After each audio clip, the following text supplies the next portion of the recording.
नमस्कार। जब हम भारत के सुप्रीम कोर्ट के बारे में सोचते हैं तो क्या ख्याल आता है? सिर्फ एक अदालत? नहीं, ये उससे कहीं ज्यादा है। ये है हमारे संविधान का गार्डियन, उसका रक्षक। तो चलिए आज इसी बात को समझते हैं कि आखिर संविधान ने इसे इतनी बड़ी, इतनी असाधारण शक्ति दी कैसे है। यही दो बातें, यही दो भूमिकाएं सुप्रीम कोर्ट के पूरे काम का निचोड़ हैं। एक तरफ संविधान का संरक्षक और दूसरी तरफ अपील की अंतिम अदालत, यानी इंसाफ के लिए आखिरी दरवाजा। चलिए अब इन्हीं शक्तियों की गहराई में उतरते हैं और देखते हैं कि यह सब कैसे काम करता है।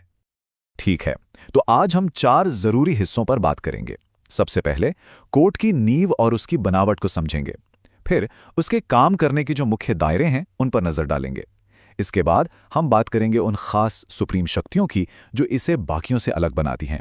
और आखिर में ये सब मिलकर कैसे इसे संविधान का सबसे बड़ा रक्षक बनाता है, इसे समझेंगे। तो चलिए पहले हिस्से से शुरू करते हैं, कोर्ट की नींव और संरचना। देखिए, किसी भी बड़ी इमारत की ताकत उसकी नींव में होती है ना? ठीक वैसे ही सुप्रीम कोर्ट की असली शक्ति की नींव हमारे संविधान में बहुत बहुत मजबूती से रखी गई है।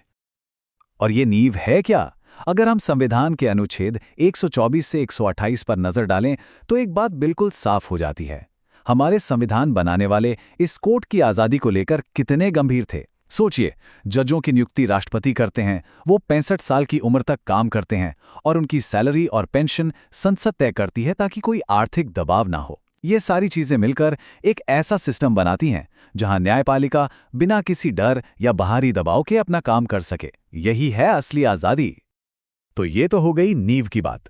अब जब नींव इतनी मजबूत है तो चलिए देखते हैं कि इस पर खड़ी इमारत यानी हमारा सुप्रीम कोर्ट अपने रोजमर्रा के काम कैसे करता है। इसके काम करने के मुख्य दायरे यानी इसकी जुरिस्डिक्शन क्या है? बहुत सिंपल तरीके से समझें तो कोर्ट की शक्तियों को 2 बड़ी कैटेगरी में बांटा जा सकता है। पहला है ओरिजिनल जुरिस्डिक्शन, यानी कुछ खास तरह के मामले ऐसे होते हैं जिनका शुरुआती पॉइंट ही सुप्रीम कोर्ट है, वो कहीं और नहीं जा सकते।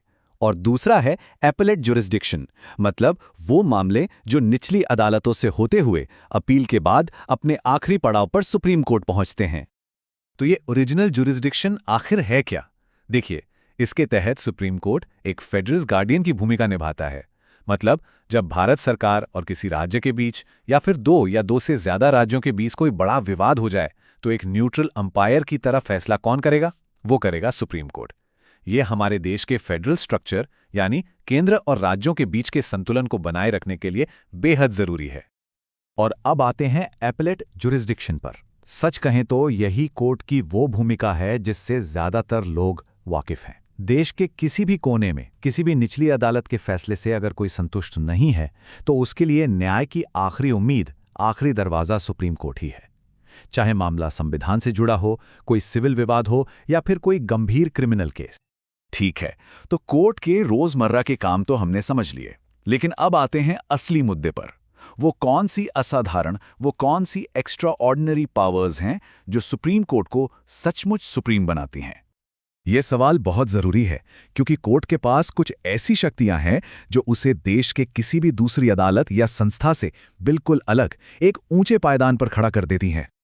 इन शक्तियों को एक सीढ़ी की तरह सोचिए जो सुप्रीम कोर्ट को अधिकार के शिखर तक ले जाती है। इस सीढ़ी का पहला पायदान है अनुच्छेद 136 स्पेशल लीव पिटीशन, जिसके तहत कोर्ट देश की किसी भी अदालत के किसी भी फैसले के खिलाफ अपील सुन सकता है।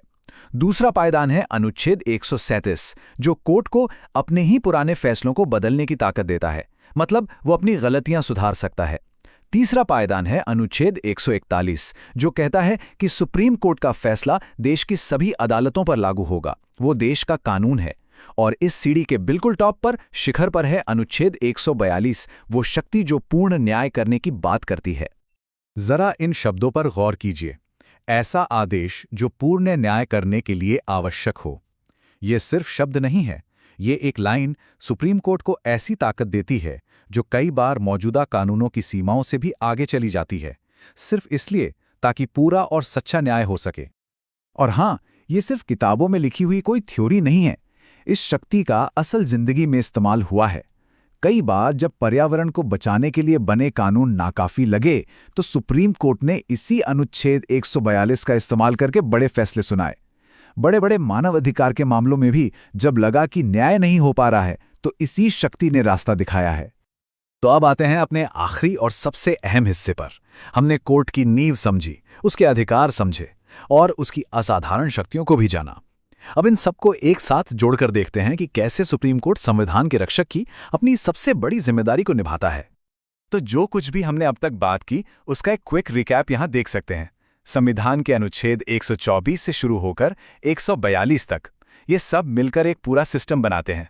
कोर्ट की स्थापना और नियुक्ति से लेकर उसके रोज के काम, उसकी अपील सुनने की शक्ति और फिर वो विशेष शक्तियां जो उसे सच में सुप्रीम बनाती हैं, ये सब एक दूसरे से गहराई से जुड़े हुए हैं। लेकिन दिन के आखिर में इन सारी शक्तियों, सारे आर्टिकल्स, सारे अधिकारों का मकसद क्या है? सिर्फ एक, भारत के हर नागरिक के मौलिक अधिकारों की हिफाजत करना और ये पक्का करना कि अंत में जीत न्याय की ही हो। यही इसका मूल मिशन है। और आखिर में एक सवाल सबके लिए, जब संविधान की रक्षा की बात आती है तो इतनी सारी शक्ति एक ही संस्था के हाथ में क्यों दी गई है? इस सवाल पर सोचना जरूरी है, क्योंकि ये हमें हमारी न्यायपालिका के महत्व और हमारे लोकतंत्र में उसकी क्या जगह है, इस पर गहराई से सोचने पर मजबूर करता है।